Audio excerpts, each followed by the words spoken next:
Salam sejahtera murid-murid, bersua kembali bersama Cikgu Hajina dalam Pendidikan Moral tahun 5. Baiklah murid-murid, hari ini Cikgu akan mengajar unit 13, Kesederhanaan. Standard kandungan 13, Amalan Kesederhanaan dalam Hidup Bermasyarakat. Standard pembelajaran 13.1, Menyenaraikan bentuk amalan kesederhanaan dalam hidup bermasyarakat. 13.2, Menjelaskan cara amalan kesederhanaan dalam hidup bermasyarakat. Objektif pembelajaran hari ini, murid-murid, pada akhir pembelajaran, diharap murid dapat: pertama, menyenaraikan bentuk amalan kesederhanaan dalam hidup bermasyarakat dengan betul. Kedua, menjelaskan cara amalan kesederhanaan dalam hidup bermasyarakat dengan betul. Seterusnya, murid-murid, kriteria kejayaan. Yang pertama, murid dapat menyenaraikan sekurang-kurangnya 3 bentuk amalan kesederhanaan dalam hidup bermasyarakat dengan betul. Dan yang kedua, menyatakan sekurang-kurangnya 2 cara amalan kesederhanaan dalam hidup bermasyarakat dengan betul. Apa itu kesederhanaan, murid-murid? Baiklah, kesederhanaan bermaksud bersikap tidak keterlaluan dalam membuat pertimbangan dan tindakan sama ada dalam pemikiran, pertuturan atau perlakuan tanpa mengabaikan kepentingan diri dan orang lain.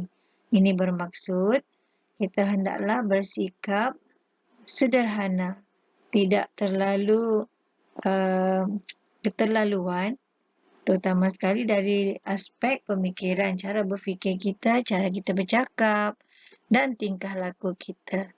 Ya, baik, itu adalah maksud kesederhanaan. Baiklah, murid-murid boleh buka muka surat 119. Okey, cuba murid-murid perhatikan gambar yang terdapat di dalam buku teks tersebut. Baiklah, di sini kita lihat mereka, pelajar-pelajar ini sedang berbincang di dalam dewan. Ya, mungkin dalam dewan. Jadi,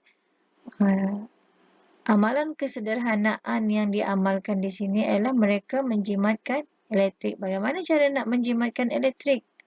Contohnya,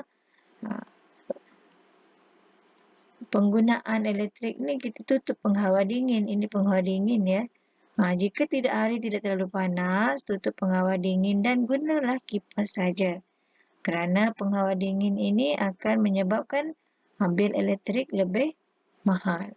Jadi seeloknya sekiranya cuaca tidak terlalu panas, kita gunalah kipas yang ada di sini supaya bil elektrik lebih jimat. Tutup lampu jika siang hari. Jika waktu siang, tutup saja lampu. Buka tingkap supaya keadaan lebih terang. Kecuali waktu malam, ya murid-murid, kalau waktu malam, kenalah gunakan lampu. Okey, ini yang ditunjukkan di dalam gambar ini, ya. Okey, kita teruskan. Baik, seterusnya murid-murid buka muka surat 120. Okey, tajuk bersederhana menjamin kebahagiaan. Ini maksudnya kalau kita bersikap sederhana, ianya boleh memberikan kebahagiaan kepada kita. Baik, cikgu bacakan situasi yang ada dalam buku teks ini, ya. Mei-ling dan Vinisha ditugaskan untuk membeli beberapa hadiah bagi memeriahkan sambutan Hari Keluarga di Taman Melur. Mereka mengamalkan sikap bersederhana dalam tugasan yang diberikan. Okey, kita lihat dialog yang pertama ni. Vinisha, kita patut membeli hadiah dengan harga yang berpatutan. Kita patut berjimat walaupun menggunakan wang gelap. Benar, Mei-ling. Kita sesuaikan harga barangan yang dibeli dengan wang yang diperuntukkan. Okey, seterusnya. Okey, sampai di kedai. Pensel warna yang berjenama bunga raya ini sesuai untuk dibeli Vinisha. Harganya pun tidak mahal. Mei-ling, pensel warna jenama pelangi pun bagus. Walaupun harganya sama, tetapi bilangannya lebih banyak. Jadi, di sini kita lihat mereka bersikap sederhana. Walaupun harga sama, Mereka lihat juga kuantiti yang ada di dalam kotak pensel tersebut, pensel warna tersebut. Jadi, untuk langkah penjimatan, lebih baik membeli pensel warna yang banyak, ya, banyak bilangannya dan harga pun sama. Okey. Baik, seterusnya. Salam sejahtera Pak Cik, kami hendak membeli hadiah ini untuk hari keluarga di taman kami. Mohon berikan diskaun Pak Cik. Diskaun ni maksudnya potongan harga. Mereka meminta potongan harga daripada tuan kedai. Baiklah anak-anak, jangan risau. Berdasarkan dialog ini, kita dapati mereka telah mengamalkan langkah penjimatan selain daripada memilih hadiah dengan harga yang lebih murah ataupun berpatutan dan bilangan pensel pun banyak, mereka juga dapat mengurangkan pembayaran dengan meminta diskaun daripada tuan kedai. Okay, berdasarkan dialog ini murid-murid, bentuk amalan kesederhanaan yang ditunjukkan oleh Mei-Ling dan Vinisha ni ialah berjimat cermat semasa berbelanja. Jadi mereka berjimat cermat. Kemudian berbelanja mengikut kemampuan. Maksudnya kemampuan kelab itulah, walaupun ada berduit, mereka kena berjimat cermat. Mengapa mereka perlu berjimat cermat? Okay, sedangkan itu duit kelab. Di sini kita lihat mereka berjimat cermat bagi mengelakkan pembaziran wang kelab. Manalah tahu nanti mereka hendak mengadakan aktiviti, jadi semasa waktu itulah mereka memerlukan keuangan ataupun dana yang lebih banyak. Okey. Ini adalah penjelasan daripada petikan yang terdapat pada muka surat 120. Murid-murid boleh baca sendiri dan fahami isi kandungan petikan tersebut. Baiklah, antara bentuk amalan kesederhanaan yang boleh diamalkan murid-murid di rumah ialah ataupun di tempat kediaman murid-murid ialah ini maksudnya ketika berada dalam lingkungan masyarakat, dalam kampung, bersama jiran-jiran di taman perumahan. Okay. Yang pertama, berjimat menggunakan air. Contohnya air di dewan. Kalau ada dewan, kita jimatlah menggunakan air dewan supaya tidak terlalu mahal untuk membayar bil.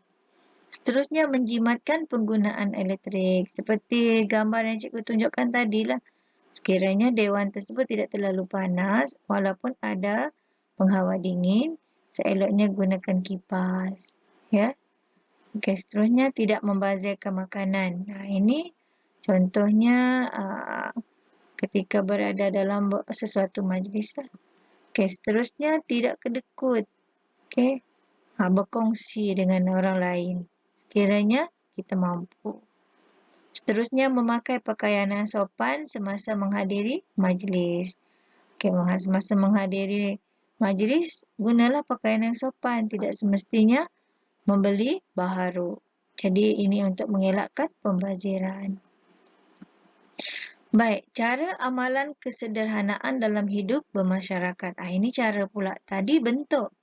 Okey, mengambil makanan secukupnya semasa majlis. Contohnya rumah terbuka semasa perayaan, kenduri kahwin, jiran ataupun aktiviti kemasyarakatan lain.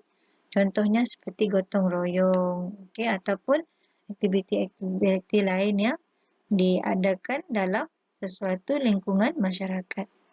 Menabung lebihan duit belanja sekolah. Jadi, sekiranya ada duit lebih belanja sekolah, lebih baik kita masuk dalam tabung.